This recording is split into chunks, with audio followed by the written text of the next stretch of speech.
Alright, good afternoon. This is the end of game wrap up, showing you the what if scenarios and what should have happened, what could have happened, what could have went differently.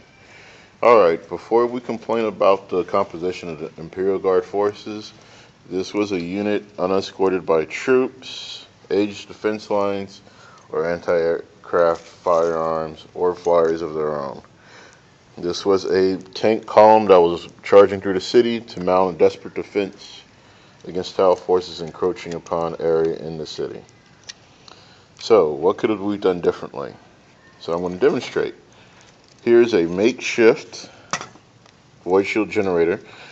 Yes, GW did produce void shield generators, but again, GW being GW produced a limited amount globally and didn't help anybody with finding replacements, getting them in, or an alternative company making their own. So that is one of my void shield generators. Being a technology teacher, I have access to tons of office equipment and supplies, things that are interesting. So meet my other three void shield generators. I usually just put a casino die on top to mark how many shields are left and to use them. A void shield generator with 3 shields will run you 100 points. That's why it has 3 of the legs or 3 of those to represent it's active or it's not active. And the original deployment of the game, I would have stuck a void shield generator next to the Basilisk. So let's rebuild the Basilisk.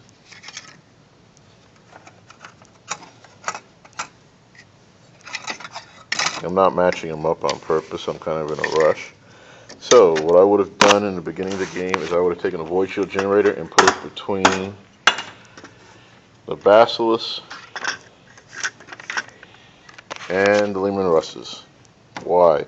That means every turn Tau have to waste fire dropping his shields to break them down.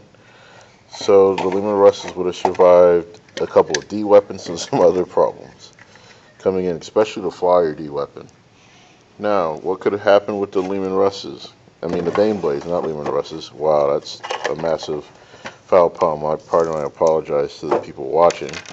But what I would have done differently is I would have put 1,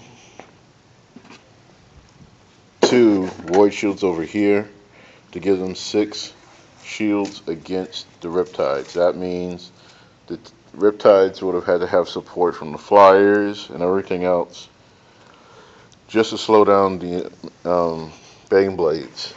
Due to the fact that a void shield counts as armor 12, it makes it damn near impossible for the Tau to really get around the massive death that it deals. So for 300 points, that's 9 shields. And it would have been, okay, so we need D-weapon support, missiles, and everything else to drop all shields. At the end of every controlling turn, for each generator, you get shields back on a 5. So this one would have had 5 turn 1 shield, I'm sorry. This one would have had 2 at the end of the Tau turn 1 shooting. This one would have had 2 as well. So every turn there would have been another struggle for the Tau to overcome. Now, one thing that the Tau ignore with this formation is that when they shoot a target, on a 4, 5, or 6, they ignore the void shield and go straight to the target. Or they just hit the shield. So the first railgun would have hit, second one would have went through and hit the Bane Blade. It's a 50-50 shot. It's a hard formation to deal with. You're not going to see a lot of them because the Tiger Shark brand new from Forge World with shipping is going to run you about $280 US. The fact I have 2 is a miracle. My wife helped me out. I found one on eBay myself. The other one I got from a good buddy. The one I found on eBay myself is a fib. My wife saw it. She's like, I wonder if he'll like it. She posted it to my page. And then I waited up to 2 o'clock in the morning to bid on it. Last second and win it. So, Tau, done differently. With this list configuration, the one mistake I made was not using the networked 3-up shield save every turn. Another list issue is I should have given all of the Riptides Fatal Pain stimulant injectors. That would have made them more survivable coming in. The fact that one of them survived is a testament to the toughness of a Riptide. However, Unit 1, to his credit, did soak up every other possible D weapon, not D weapon, but strength 9, strength 6, strength 7, strength 5, and torrent of fire walking through the lines. Unit 5 and 6 should have survived, but statistically, again, my rules suck. The fact that I didn't lose a single flyer is a testament to the Tau upgrade decoy launchers on flyers, which is 4 better, ignores sky fire or interceptor fire from ground-based targets. So, 400 points of shields would have given the Imperial forces 2 turns of, extra turn and a half or 2, I should say, of ignoring Tau fire. Why? Because the next turn, Tiger Sharks were heading off the table. These red ones are coming back.